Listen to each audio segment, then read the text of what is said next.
Amigos televidentes, nos encontramos en su sección Aerolínea para hacerle un comentario de interés nacional. Pueblo dominicano, pueblo bueno, pueblo trabajador, pueblo democrático. En estos tiempos que en la vida dominicana estamos la mayoría de nuestro querido pueblo dominicano pidiendo sanción a la corrupción pública y privada de 20 años.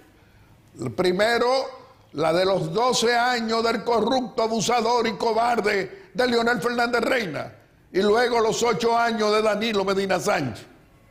¿Por qué hoy queremos hacer un recordatorio de un acontecimiento que ocurrió, una verdadera persecución política contra un dominicano que fue presidente de la República, contra Salvador Jorge Blanco? Hoy vamos a hacer referencia y a revelarte lo que ocurrió en ese 30 de abril de 1987. A eso de las 5 de la mañana recibo una llamada de doña Cela Mera de Jorge y me dice: Guillermo, venga a la casa, que Salvador se me está poniendo muy malo. Inmediatamente salí de mi residencia, pero antes le dije que me abran el portón que no se usa para entrar mi carro allí. Es decir, no el parqueo normal, sino el parqueo de la casa que no se usaba.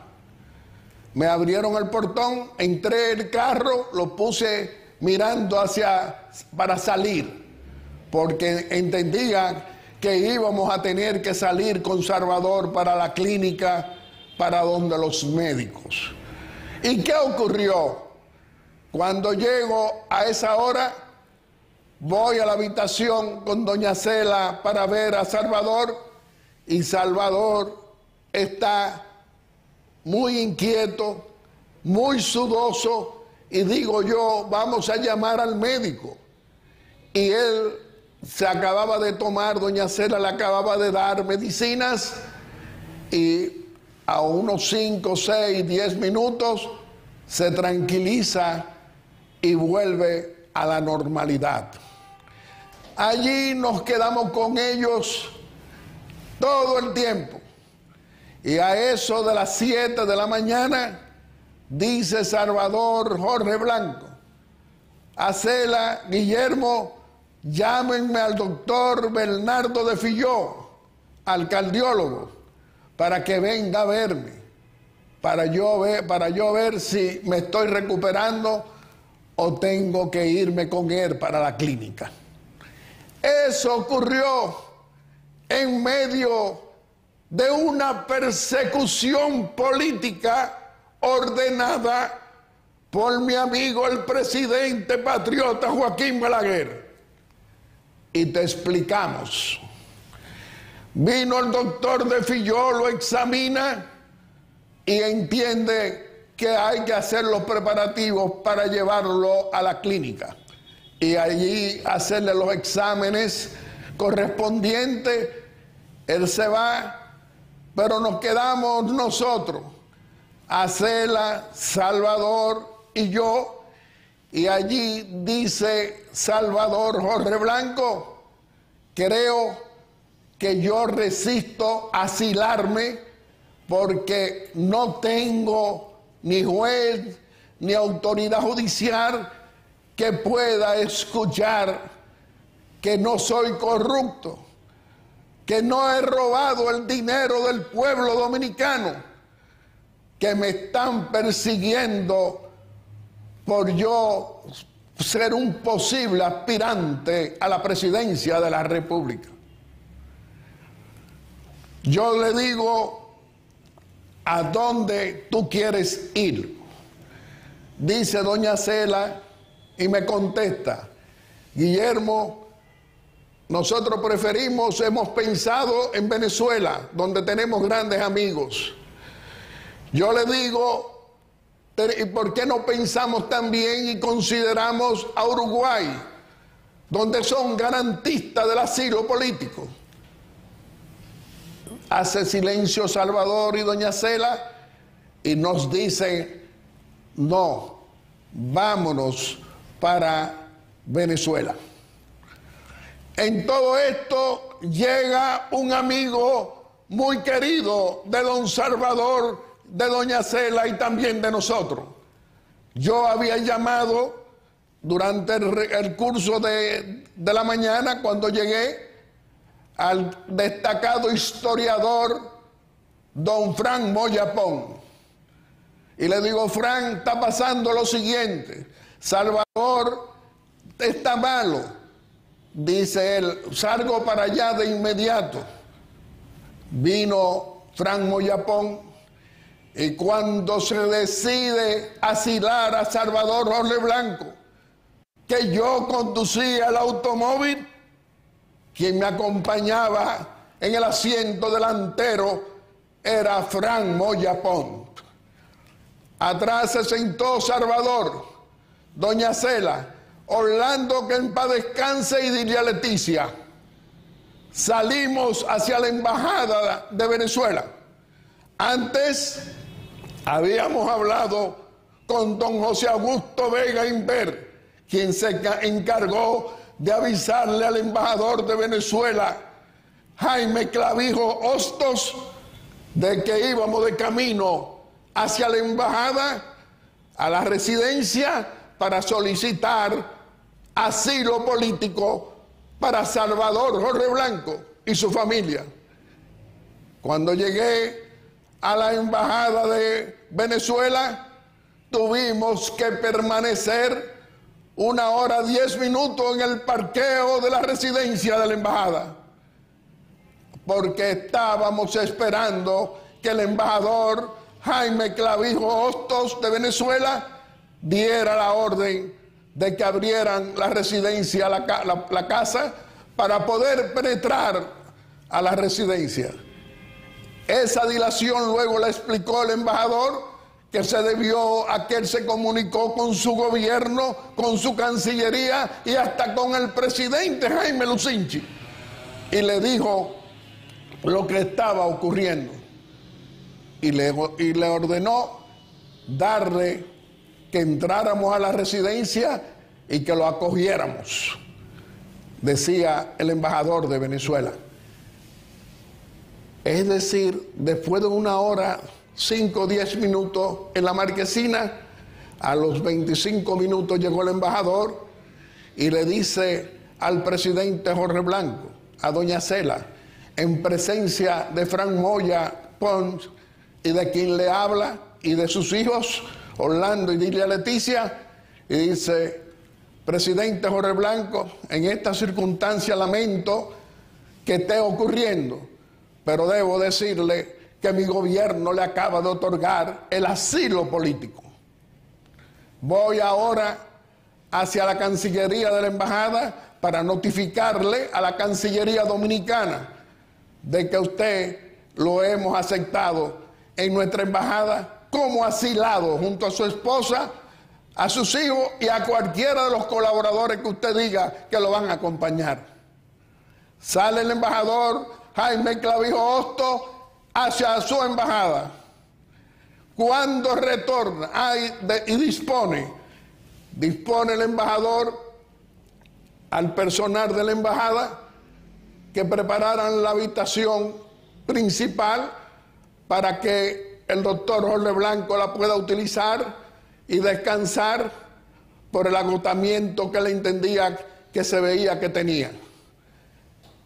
El doctor Jorge Blanco no utilizó la habitación y prefirió un sillón donde permaneció hasta que retornó el embajador Jaime Clavijo Hostos. ¿Cuándo regresa el embajador? A las 2:25 de la tarde. Fíjense que llegamos a las 8:35, 8:40 de la mañana. Y cuando regresa, dice que lamenta mucho decir que el presidente Jaime Lucinchi, por recomendación de su gabinete de relaciones exteriores, de sus ministros, decidieron revocarle el otorgamiento del asilo político y que por lo tanto tenía que abandonar la misión venezolana. Nosotros, Fran Moya y yo, decidimos salir para gestionar y buscar cómo sacar a Salvador y a la familia de la embajada, pero en eso dice el embajador de Venezuela que ya se ha comunicado con el canciller de la República, que era el doctor Donald J. Ricabral, y que ya venía personalmente para la embajada para ayudar a sacar a Salvador hacia la clínica Gómez Patiño para que médicos lo atendieran, porque su condición era con mucha preocupación. Y así ocurrió. Salimos Fran Moya y yo para esta oficina, para aquí, para mi oficina, en el carro donde llevé a Salvador y a Cela, yo manejándolo y a la familia. Cuando llego aquí a esta oficina, me dice mi secretaria que el presidente Joaquín Balaguer me está llamando.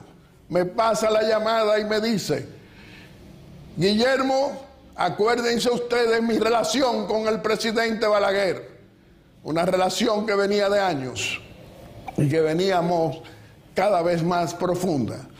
Y me dice: Guillermo, toma y vete de inmediato a la clínica Gómez Patiño y dile al presidente Jorge Blanco y a su familia que ellos se van esta noche para que se puedan ir a Atlanta, a ese hospital Emory cardiovascular, para que lo examinen y pueda hacer su vida clínica, médica, y superar su situación.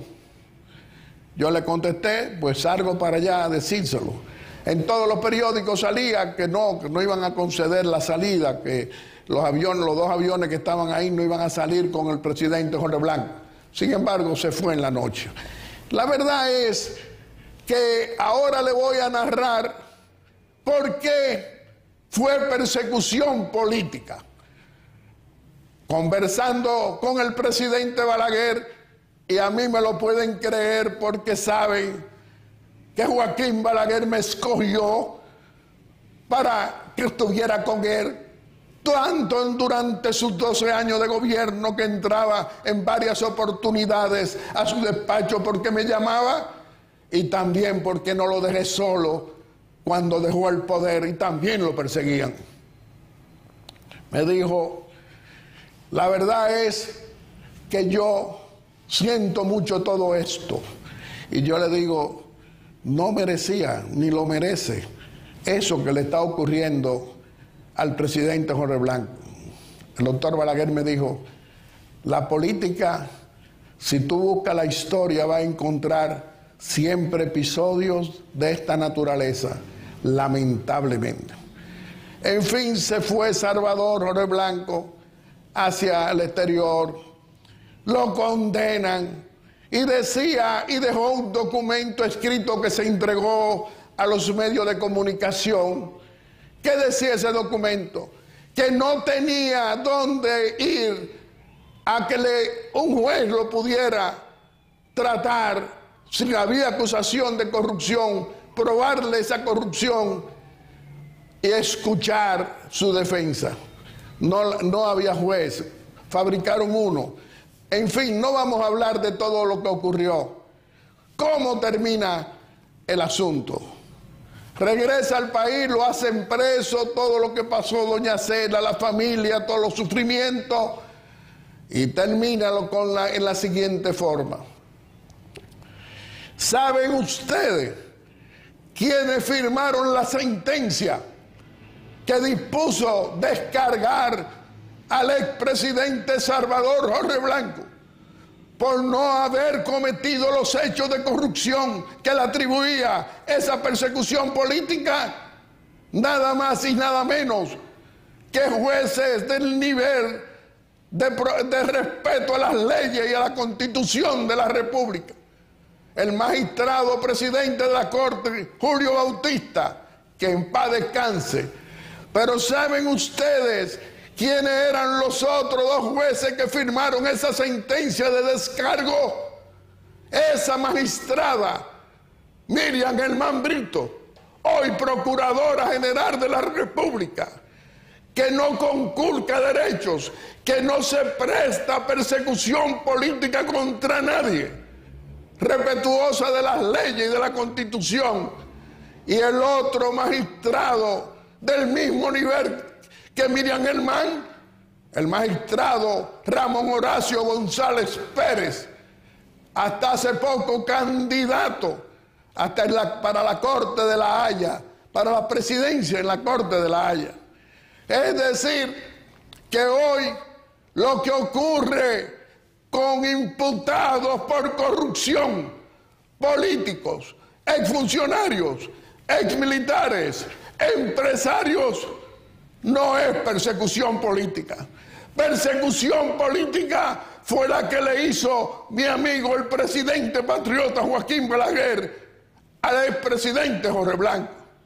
Esa es no mi verdad, la verdad. Quiero, antes de finalizar, decirte lo siguiente.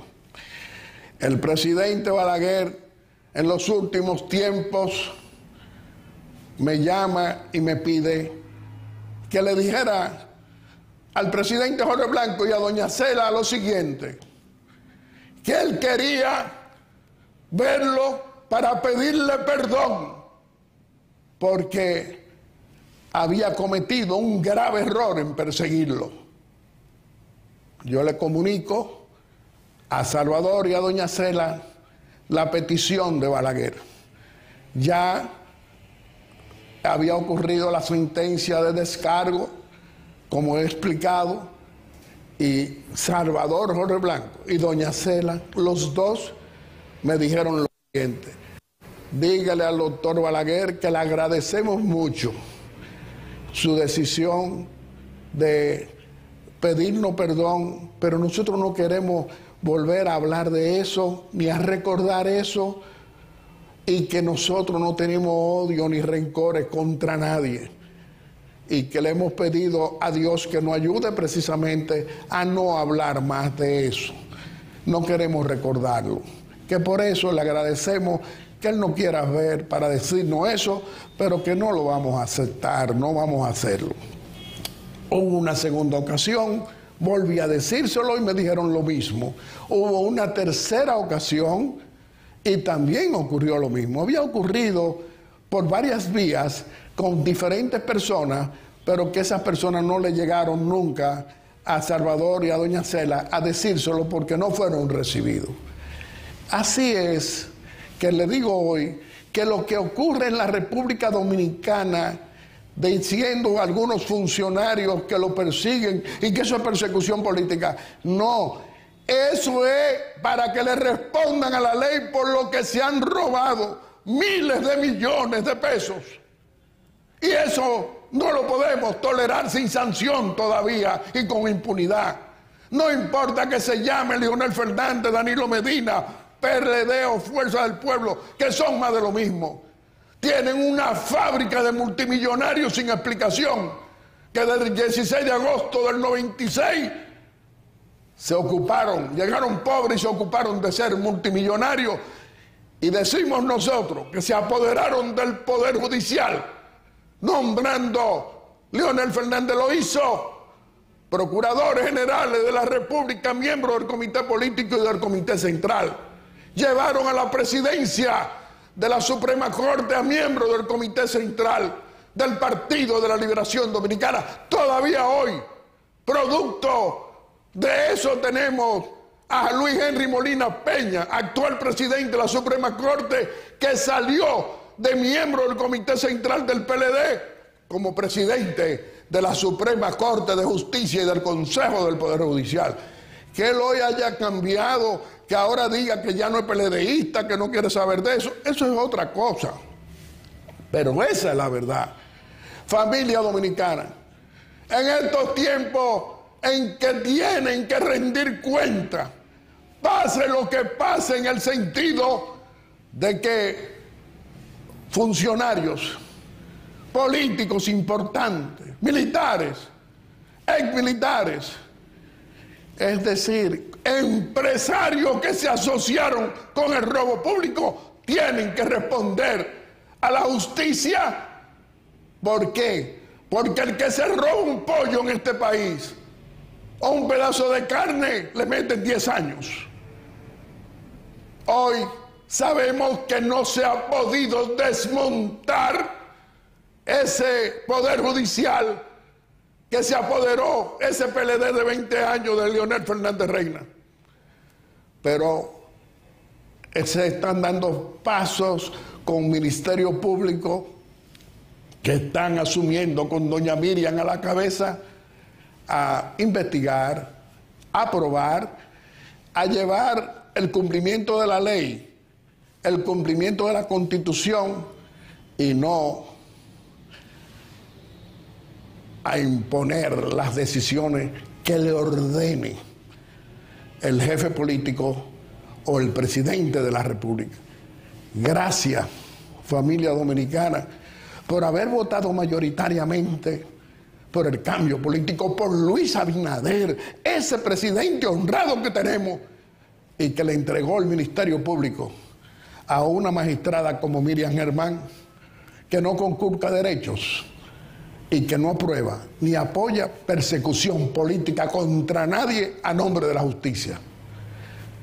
Reflexionemos, familia dominicana. Te lo quise contar de esta epopeya reciente que nos demuestra cuando hay persecución política y la diferencia cuando corruptos, políticos, dirigentes, empresarios se quieren ocultar con la palabra persecución política, que no es posible.